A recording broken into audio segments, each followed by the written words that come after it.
स्थितियों को आपके देखने जीवन लगा। में प्रकट तभी होने वो लगे, अचानक अंदर तो से डरना अपने ही नहीं, अंतर मन से कांप घबराना गया नहीं, और उसने कहा ये मैं बल्कि क्या कर रहा प्रसन्न हूँ, रहो, मैं जो क्योंकि कर ये रहा बताता हूँ है कि वो सही नहीं ईश्वर ने है, तुम्हारे जीवन मुझे की यहाँ दिशा से बदल चले दी जाना है। चाहिए। अब जो और भी फिर होगा वह जल्दी से वहां से वह चला तुम्हारे गया, उत्थान वो के लिए आश्रम होगा। पहुंच जाता है। सिर्फ आश्रम एक जाकर बात याद अपने रखना, कार्यों में लग गया, विश्वास बनाए लेकिन जो रखो। वह आज देखकर हर आया सुबह था भगवान को अब भी वही धन्यवाद उसकी दो। आंखों के सामने बार बार आ रहा था।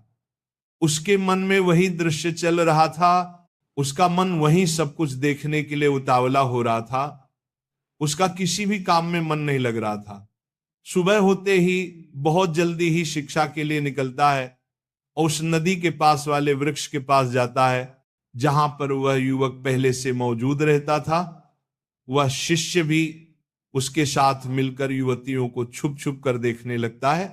महर्षि आगे कहते हैं कि अब वह रोज ऐसा करने लगा, लेकिन अब उस शिष्य का मन किसी भी काम में नहीं लगता था। वह हमेशा ही किसी न किसी प्रकार के विचारों में उलझा रहता था। वह आश्रम के कार्यों को भी ठीक तरीके से नहीं कर पा रहा था, ना वह ठीक से सो पा रहा था, ना वह ठीक से खाना खा पा रहा था।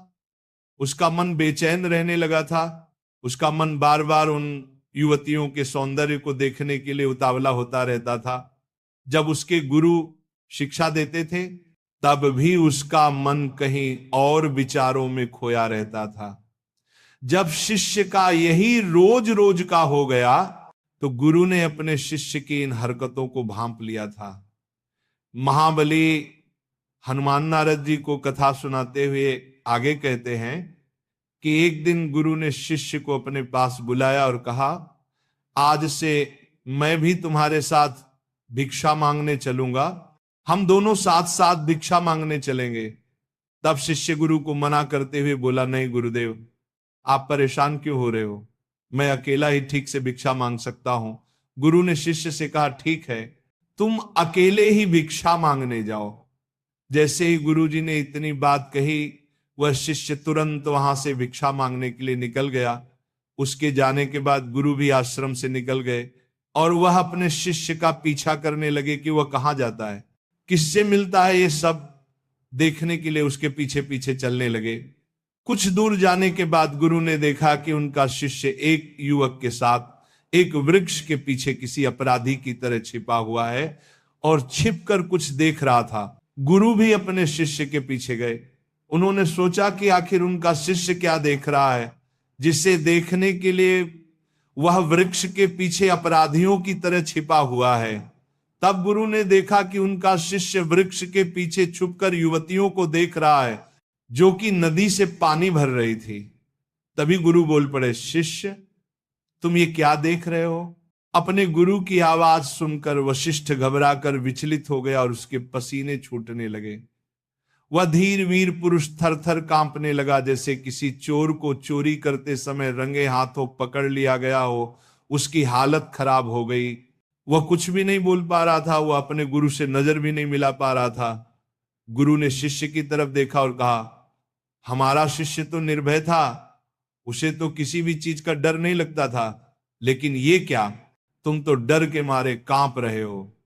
शिष्य ने गुरु से कहा, मुझे माफ कर दो गुरुजी, मेरा इसमें कोई दोष नहीं है। मेरे साथ ये जो युवक है इसने ही मुझे बहका दिया, लेकिन मैं आपसे प्रार्थना करता हूं कि आज के बाद मैं ऐसा दोबारा नहीं करूंगा। गुरु ने शिष्य से कहा, कोई बात नहीं, पर इस बात का तुम ध्यान रखना कि हम जैसी संगति करते हैं वैसा ही फल हमें प्राप्त होता है। इसीलिए अच्छी संगति करो जिससे तुम्हारे अच्छे विचारों का प्रवेश हो। फिर गुरु और शिष्य आश्रम लौट आए और फिर से आश्रम के कार्यों पर ध्यान देने लगे। वह जिस रास्ते से पहले जाता था उसने उस रास्ते को त्याग दिया और दूसरे रास्ते से जाने लगा। वह अपने काम को ध्यान से करता, लेकिन धीरे धीरे उसके अंदर क्रोध उत्पन्न हो गया और फिर वह दूसरों पर क्रोध करने लगा और बेचैन रहने लग गया। अब वह सही समय पर भोजन भी नहीं करता था, वह भोजन भी बहुत कम खाता था। एक रात गुरु शिष्य के पास आए और उससे बोले, अब तक तुम कितनी बार अपने वादे से मुकर चुके हो? यह सुनकर शिष्य अपने गुरु के चरणों में गिर गया और रोने लगा। रोते रोते ही उसने गुरु से कहा, गुरुदेव, मैं कई बार अपना वादा भूला हूं, फिर वादा कर लेता हूं, लेकिन हर बार मैं वादा भुला देता हूं। मेरा मन मेरे नियंत्रण में है ही नहीं। मैं बहुत कोशिश करता हूं कि मैं अपने मन से सारे बुरे विचारों को निकाल दूं, लेकिन मैं चाह कर भी ऐसा नहीं कर पा रहा हूं। फिर गुरु ने शिष्य को कहा, ठीक है, चलो मेरे साथ। गुरु शिष्य को आश्रम के बगीचे में लेकर गए और शिष्य से कहा, देखो यहां पर कुछ नाली बनी हुई है जिससे नदी का पानी इन पौधों तक आ रहा है और ये पानी एक निरंतर बहाव से बह रहा है, क्या तुम इस पानी के बहाव को रोक सकते हो? अब शिष्य ने उत्तर दिया, हाँ गुरुजी, मैं इस बहाव को रोक सकता हूं। फिर शिष्य ने मिट्टी उठाकर उस नाली में डाल दी। वो पानी कुछ देर के लिए रुक गया और फिर कुछ समय बाद मिट्टी के ऊपर से पानी बहने लगा।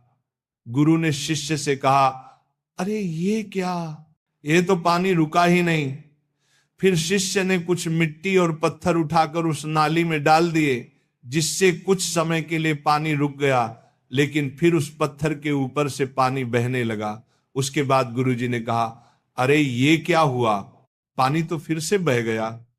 तुम तो बोल रहे थे कि तुम इसे रोक दोगे, क्या तुम इसे रोक नहीं सकते? तब शिष्य ने कहा, कोई बात नहीं गुरुदेव, मैं अभी इस पानी को आपको रोक के दिखाता हूं। वह फिर से एक भारी सा पत्थर लेकर आया और उसे नाली पर डाल दिया और पानी का बहाव रुक गया। शिष्य ने गुरु जी से कहा, देखा गुरुदेव, मैंने कहा था ना कि मैं पानी को रोक दूंगा। मैंने पानी को रोक दिखाया, आपकी बात मैंने पूरी कर दी। उसके बाद गुरु जी मुस्कुराए और बोले, अच्छा जरा ध्यान से देखो कि पानी रुका है, वह तो पीछे की नाली से अगल बगल बह रहा है, और ध्यान से देखो इस पत्थर के आगे भी आ गया है। ये पानी अपना रास्ता बदलकर फिर से आगे की तरफ बह जाएगा। और फिर कुछ देर बाद ऐसा ही हुआ। तब गुरुजी ने शिष्य को समझाया, तुम्हारे साथ भी तो ऐसा ही चल रहा है, तुम बार बार प्रयास कर रहे हो, पर हर बार तुम्हारा प्रयास टूट रहा है और ये हमेशा टूटता ही रहेगा। तुम कितना भी मिट्टी पत्थर रख लो, लेकिन पानी तो अपना रास्ता बना ही लेगा। ये सब देखकर शिष्य ने गुरु से कहा, हे गुरुदेव, क्या आपके पास कोई तरीका नहीं है जिससे मैं गंदे विचारों को रोक सकूं और ये मेरे मन में ना आए? गुरुजी शिष्य को एक नदी के पास ले गए जहां से उस बगीचे में पानी आ रहा था। गुरु ने शिष्य से कहा, वह पानी इसी नदी से जा रहा है, अगर हम यहीं से उस रास्ते को बंद कर दें जहां से पानी बगीचे में जा रहा है। तब शिष्य बोला, मैं इस पानी को यहीं से बंद कर देता हूं, तब आगे की नाली में पानी जाएगा ही नहीं। फिर शिष्य ने नदी से जाने वाले रास्ते में बहुत मेहनत करके पत्थर और मिट्टी डाल डाल के बंद कर दिया और गुरुजी से बोला, गुरुदेव, मैंने पानी को बंद कर दिया है, अब ये पानी बगीचे में जाएगा ही नहीं। तब गुरु ने कहा, अगर पानी बगीचे में नहीं जाएगा तो पौधों को पानी कहां से मिलेगा? उन पौधों को तो पानी की आवश्यकता है, और उन पौधों में कुछ पौधे तो ऐसे हैं जिनको रोज पानी की आवश्यकता है, वह तो मुरझाकर मर ही जाएंगे, उनका क्या होगा? पानी तो हमें खोलना ही होगा। शिष्य ने गुरु की बात सुनकर वापस नदी से जाने वाले पानी का रास्ता खोल दिया। तब गुरु ने शिष्य से पूछा, अगर हम इस नदी के पूरे पानी को बगीचे की तरफ कर दें तो क्या होगा? शिष्य ने जवाब दिया, गुरुदेव, वहां पर जितने भी पौधे हैं वह नष्ट हो जाएंगे, वहां पर कुछ नहीं बचेगा। फिर गुरु मुस्कुराए और बोले, मैंने तुमसे ये सब जो करवाया तुमको समझ में आया कुछ? तुम इस बात को समझ पाए हो कि हमें किसी भी चीज को रोकना नहीं है, बस हमें हमेशा संतुलन बनाए रखना है। कम पानी से भी पौधे नष्ट होते हैं और ज्यादा पानी से भी पौधे नष्ट होते हैं। हमारा जीवन संतुलन से ही सही चलता है। गुरुजी ने शिष्य से कहा, अगर मैं तुम्हें कहूं कि तुम आम के बारे में मत सोचो तो तुम्हारे मन में सबसे पहले किसका चित्र आएगा? शिष्य ने कहा, गुरुजी, मेरे मन में तो पहला चित्र आम का ही आएगा। गुरु ने कहा, जब हम गंदे विचारों को जबरदस्ती रोकने का प्रयास करते हैं तो वह और मजबूती के साथ हमारे अंदर प्रवेश करते हैं, इसीलिए हमें उन्हें कभी भी दबाने की कोशिश नहीं करनी चाहिए। फिर गुरु ने शिष्य को समझाते हुए कहा, हमारे गंदे विचार बुरे लोगों की संगति करने की वजह से भी आते हैं। कई बार ऐसा होता है कि काम भाव हमारे अंदर होता ही नहीं है, लेकिन कुछ अश्लील लोगों के साथ रहने की वजह से यह हमारे अंदर हावी हो जाता है। फिर शिष्य ने कहा, गुरुदेव, आप सत्य कह रहे हैं, मैं अपने मार्ग से भटक गया था। महर्षि उस युवक से आगे कहते हैं कि वह शिष्य उस रात बहुत ही चैन की नींद सोया, सुबह अपने कार्यों को पूरे मन से किया और फिर सुबह वह भिक्षा लेने के लिए उसी रास्ते से गया जहां वह युवक आज भी वृक्ष के पीछे छुपकर उन युवतियों को देख रहा था। वह शिष्य नदी पर गया जहां वो युवतियां पानी भर रही थी। उसने उनसे पानी मांगा, उनमें से एक ने उसे पानी पिलाया और उस शिष्य ने उनके चरण छुए। शिष्य को उन्होंने आशीर्वाद दिया, तुम्हारा कल्याण हो। उसका मन सकारात्मक ऊर्जा से भर गया, उसके चेहरे पर मुस्कान आ गई थी, जैसे उस शिष्य को कुछ खोया हुआ वापस मिल गया हो। वह वापस अपने रास्ते से जाने लगा। तभी पीछे से वह युवक आ गया जो वृक्ष के पीछे छुपा हुआ था। वह वशिष्ठ के पास आया और बोला, अरे भाई, क्या बात है, आज तो तुमने नजदीक से दर्शन कर लिए, तुम तो मुझसे भी आगे निकल गए। तब शिष्य ने कहा, हम हमेशा दूसरे के ही दर्शन करने में व्यस्त रहते हैं, अपने दर्शन कर ही नहीं पाते। तुम कब तक इस वृक्ष के पीछे रहोगे? किसी को पसंद करते हो तो उससे कह दो, अगर वह भी तुम्हें पसंद करती है तो शादी कर लो, और उससे पहले तुम कुछ बन जाओ। अपने आप को पहचान लो, ऐसे अपना समय बर्बाद मत करो। फिर वह युवक रोज उस शिष्य से मिलने लगा और उस युवक ने नदी पर जाना त्याग दिया और फिर वह युवक अपने जीवन में कुछ बनने के लिए संघर्ष करने लगा। अब महात्मा महर्षि ने एक युवक का मार्गदर्शन किया और गुरु की वजह से एक शिष्य और एक और युवक के मन की वासना समाप्त हो गई। अब महाबली बजरंगबली ने कहा, हे नारद जी, अब तो आपको सब कुछ समझ में आ ही गया होगा कि एक मनुष्य को संभोग और गंदे विचारों से बचने के लिए क्या करना चाहिए।